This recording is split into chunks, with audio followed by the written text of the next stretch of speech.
শক্তি হারিয়েছে নিম্নচাপ। গাঙ্গেয় পশ্চিমবঙ্গ থেকে নিম্নচাপ সরে গিয়েছে ঝাড়খণ্ডের দিকে। আলিপুর হাওয়া অফিস জানিয়েছে, নিম্নচাপের প্রভাব কমায় আপাতত দক্ষিণবঙ্গে ভারী বৃষ্টির সম্ভাবনা নেই, তবে বিক্ষিপ্তভাবে বজ্র বিদ্যুৎ সহ বৃষ্টি হতে পারে। টানা কয়েকদিন বৃষ্টির পর বৃহস্পতিবার রোদের দেখা পেয়েছে শহরবাসী। বেড়েছে আর্দ্রতাজনিত অস্বস্তিও।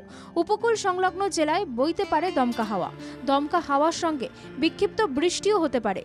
পুরুলিয়া, বাঁকুড়া, মুর্শিদাবাদ, বীরভূম, পূর্ব ও পশ্চিম বর্ধমানে ভারী বৃষ্টির সম্ভাবনা রয়েছে। তবে এখনও উত্তাল রয়েছে সমুদ্র। মৎস্যজীবীদের সমুদ্রে যেতে নিষেধাজ্ঞা জারি করা হয়েছে।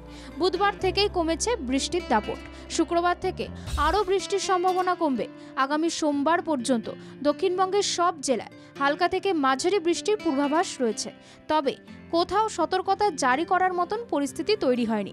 বৃহস্পতিবার কলকাতার সর্বনিম্ন তাপমাত্রা ছিল 26.6 ডিগ্রি সেলসিয়াস। অপরদিকে উত্তরবঙ্গে আগামী কয়েকদিন দফায় দফায় বৃষ্টি হবে। শুক্রবার দার্জিলিং, কালিম্পং, জলপাইগুড়ি, আলিপুরদুয়ারে বজ্র বিদ্যুৎ সহ বিক্ষিপ্ত বৃষ্টি হতে পারে। শনিবার দার্জিলিং, কালিম্পং, জলপাইগুড়ি, আলিপুরদুয়ার ও কোচবিহারে ভারী বৃষ্টির পূর্বাভাস হাওয়া অফিসে।